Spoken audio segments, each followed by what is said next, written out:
Welcome to the Brickyard Hill Conservation Area. I'm near Watson, Missouri. This is one of my favorite spots to camp out of my 4Runner. I got lucky today. I got at a spot that I don't usually get because it's often busy. I'm right on the lake, Charity Lake.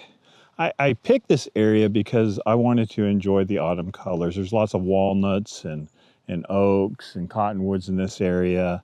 And so we're near the peak of the autumn colors, probably another week before we get there, but it's beautiful. Tonight's dinner I'm really excited about. It's my version of a campfire ramen. I got a little bit of a twist for it. Can't wait to share that with you. Other than that, you know the routine. We're here to relax and enjoy nature's beauty. As always, thanks for coming along. We got a lot of work to do, so let's go ahead and get started, shall we?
I'm going to take a little break.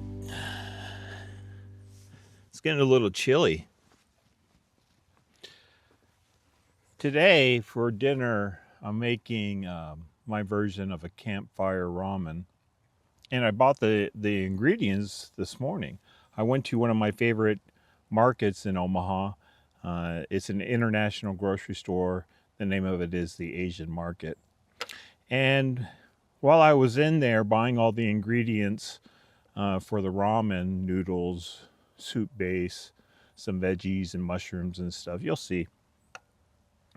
I like to try things that I haven't tried before. So I bought some of this. It's a can of sake, like a rice wine, a little bit stronger though. And this one is called Yomi, and I really like the label. It's like some sort of demon or something. It's pretty cool. And I also like to try Lay's potato chips from China. And this one intrigued me because there is no English on here to describe the flavor, but I think that's a cuttlefish on the bag. So a cuttlefish is like squid. So this squid flavored potato chips, I'm intrigued. So I'm gonna have that as a snack right now. Ooh. Doesn't smell fishy at all.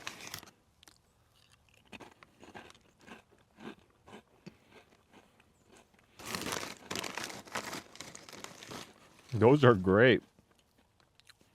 It has like a Cajun-y flavor to them.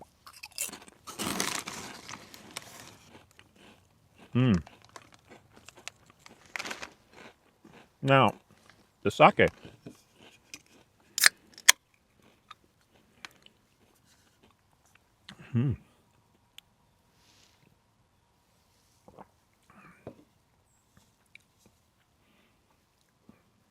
That's very good as well.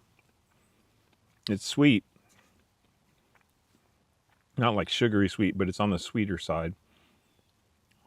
And it goes well accidentally with my cuttlefish potato chips.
Since I only have one burner, I'm going to put this aside and let it just steep for a bit.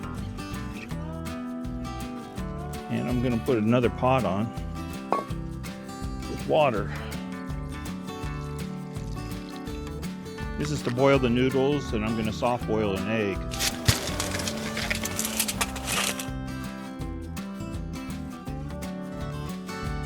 Okay, while we're waiting for that water to boil to cook our noodles, I'm going to go ahead and finish the seasoning on my soup base, my ramen soup base, and show you my secret ingredient for the evening. You know, if you've watched my channel, you know I love tinned fish, and one of my favorite companies is the Fishwife. They're not sponsoring me, but hey, you want to send me some free tinned fish, Fishwife, I'll eat it. And I thought this would make a great substitute for like a piece of protein, like a piece of pork or a piece of salmon that you sometimes see in ramen. Just some of this. And this one is a smoked rainbow trout. So I think it'll work. I can't imagine why it wouldn't. The reason why I'm opening it now, I'm not going to put the fish in the base, but I am going to put the oil from the tin, the oil in the water. And man, this looks really delicious. Smoked rainbow trout. Okay, yeah, I'm not going to put the salmon in yet because, or I mean the trout in yet because it'll just disintegrate. But I'm going to put this oil in there. And in traditional ramen, there is a nice layer of like pork fat or chicken fat in your ramen. So I'm kind of just going off of that.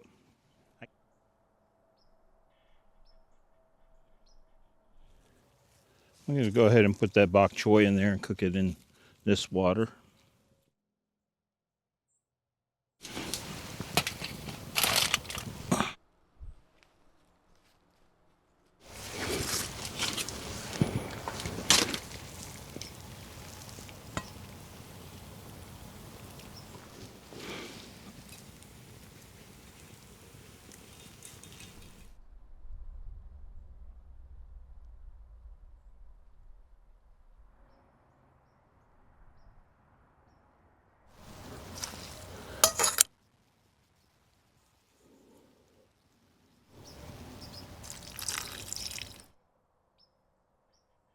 Looks pretty good, huh? Let's see how I did on that egg.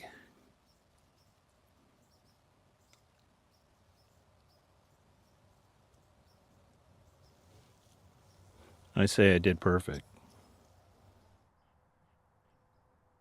All right, all right, all right.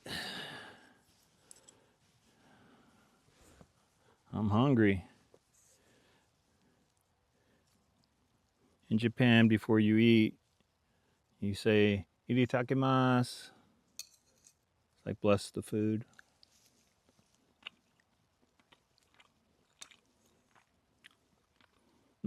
That trout. Fishwife, I'm telling you. They have really good sardines too. They make limited runs, and when they have like a smoked trout, you gotta buy it quick.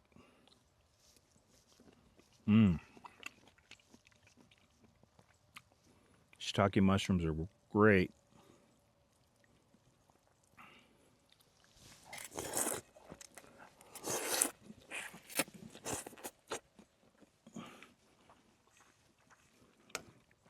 Oishi. Delicious.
This is a good example of a cross section into the Loess Hills.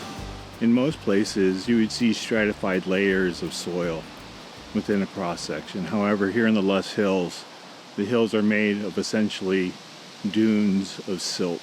So there's really only one layer, and that's silt. It's because of this that these hills are ever changing, because of the soft soil and how it's prone to be windblown. But that process has slowed significantly with the intentional planting of trees. That's why the prairie grassland is so valuable in the Loess Hills. It prevents or slows erosion. There's only one other place in the world that has hills similar to the Loess Hills of Iowa and Missouri, and that's in China. Now, wouldn't that be a dream come true to see that? This is essentially a dry creek bed. And in other parts of the country, this is where you would see a lot of exposed rock making up the bed of the creek. There are no rocks in the Loess Hills. It's all silt. And you can see how this is just soil that I can literally dig with my hand.